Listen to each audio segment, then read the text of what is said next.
వైఎస్ఆర్ కాంగ్రెస్ పార్టీకి సంబంధించిన నాయకులందరూ కాడొదిలేసి పారిపోతుంటే మాజీ ఎమ్మెల్యే క్యాండిడేట్లు, మాజీ జిల్లా పరిషత్ క్యాండిడేట్లు, మాజీ మండల పరిషత్ క్యాండిడేట్లు భయంతోనో, అవతల వాళ్ళ పట్ల భక్తితోనో, డబ్బుతో లొంగుతున్నారా, లేకపోతే వీళ్ళ భయానికి బెదురుతున్నారా, వదిలి పారిపోతున్నటువంటి దశలో జగన్ పదే పదే నిలబడి మీ వెనకాల నేనున్నాను కలబడండి అని పిలుపునిస్తుంటే కూడా పట్టించుకోకపోవడం. ఈవెన్ సోషల్ మీడియాలో నేను ఒక పోస్ట్ పెడితే దాన్ని రీట్వీట్ చేయండి చాలు అని చెప్పినా కూడా గతంలో లక్షలాది మంది స్పందించే దశ నుండి ఇప్పుడు వేలల్లోకి వచ్చినటువంటి సందర్భంలో వైసీపీ శ్రేణుల్లో సత్తా తగ్గిపోయింది, భయపడిపోతున్నారు అని అవతల విపక్షాలని అంటే వైసీపీ ఏతర పక్షాలు సంబరాలు చేసుకుంటున్నటువంటి దశలో జగన్ రోడ్డెక్కడం, అది గుంటూరా లేకపోతే ఏలూరా లేకపోతే ఇంకొక ఊరా ఎక్కడికి పోయినా సరే జనాదరణ లభిస్తున్నటువంటి పరిస్థితి, దాంతోపాటు నిలబడి కలబడుతున్నటువంటి పరిస్థితుల్లో ఇప్పుడు ధైర్యం వచ్చిందనుకుంటా. అందుకే మండల ప్రజా పరిషత్తులు, జిల్లా ప్రజా పరిషత్తులలో దెబ్బ కొట్టడానికి వేసినటువంటి తెలుగుదేశం ఎత్తులకి స్థానికంగా తిరగబడ్డటువంటి నాయకులు, బలంగా ప్రతిఘటించినటువంటి నాయకులు పార్టీని కాపాడుకుని వచ్చారు. తాజాగా నందిగామ ఎంపీపీ వైఎస్ఆర్ కాంగ్రెస్ పార్టీ తిరిగి గెలుచుకుంది. ఎంపీపీగా కమ్మవారి గ్రామానికి చెందినటువంటి ఎంపీటీసీ పెసరమల్లి రమాదేవి ఏకగ్రీవమైనట్టు ఎన్నికల అధికారి శ్రీలక్ష్మి ప్రకటించారు. మొత్తం 14 మంది ఎంపీటీసీలు ఉంటే 12 మంది ఎంపీటీసీలు గురువారం జరిగిన సమావేశానికి హాజరవడం, స్వయంగా ఎమ్మెల్సీ మొండితోక అరుణ్ కుమార్ వ్యవహారాలను చూడడం, ఫైనల్గా ఎంపీపీగా రమాదేవి ఎన్నిక కావడం అన్నటువంటిది కీలకమైంది. అలాగే రాష్ట్ర వ్యాప్తంగా వీళ్ళు నిలబడ్డటువంటి చోట్ల సాధించినటువంటిది ఉంది. అందులో ప్రధానమైనటువంటిది చూస్తే త్రిపురాంతకం ఎంపీపీ ఎన్నికల్లో తెలుగుదేశం పార్టీ చాలా వ్యూహం పన్నింది. చిట్ట చివరి దాకా కూడా అధికార యంత్రాంగం పోలీసుల సహకారంతో ప్రయత్నించింది. కానీ అక్కడ ఎంపీపీగా వైఎస్ఆర్సీపీ అభ్యర్థి ఆళ్ల సుబ్బమ్మ గెలిచింది.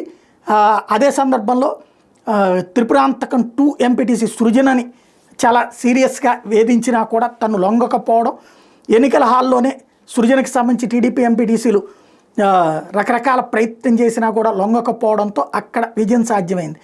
అదే సందర్భంలో సృజన ఎత్తించేయని బలవంతంగా దించడానికి కూడా కూటమి అభ్యర్థి చల్లా జ్యోతి ప్రయత్నించినా సరే ఆమె మొండిగా నిలబడి అక్కడ విజయం సాధించడం అన్నది సంచలనం సృష్టించింది. మరోవైపు మండల ప్రజా పరిషత్ ఎన్నికల్లో ఉమ్మడి అనంతపురం జిల్లాలో జరిగిన ఎంపీపీ, వైస్ ఎంపీపీ స్థానాల్లో వైఎస్ఆర్ కాంగ్రెస్ పార్టీ గెలుచుకుంది.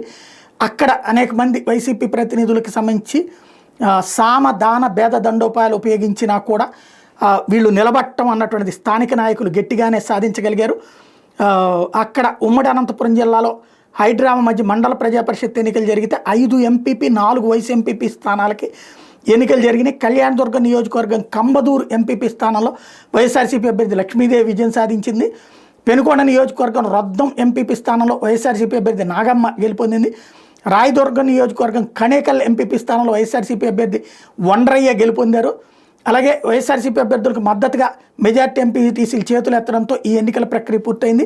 అలాగే కదిరి నియోజకవర్గం గాండ్లపెంట ఎంపీపీ ఎన్నికేమో టీడీపీ వాళ్ళు వేసిన వ్యూహంలో వాయిదా పడింది. టీడీపీ ఎమ్మెల్యే కందికుంట వెంకటప్రసాద్ చివరిలో అధికారులతో మాట్లాడడంతో అది వాయిదా పడింది.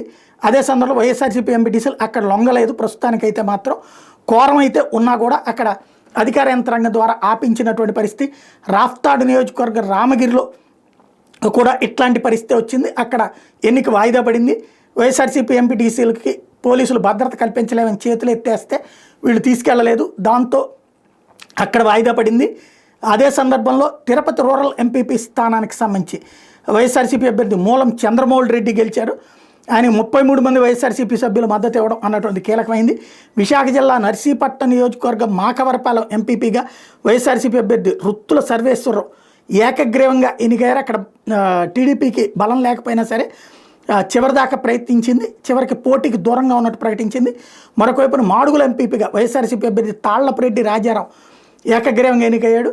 ఎస్రాయవరం మండలం ఎంపీపీగా వైఎస్ఆర్సీపీ అభ్యర్థి కేసుబోయిన వెంకటలక్ష్మి ఏకగ్రీవంగా ఎన్నికైంది.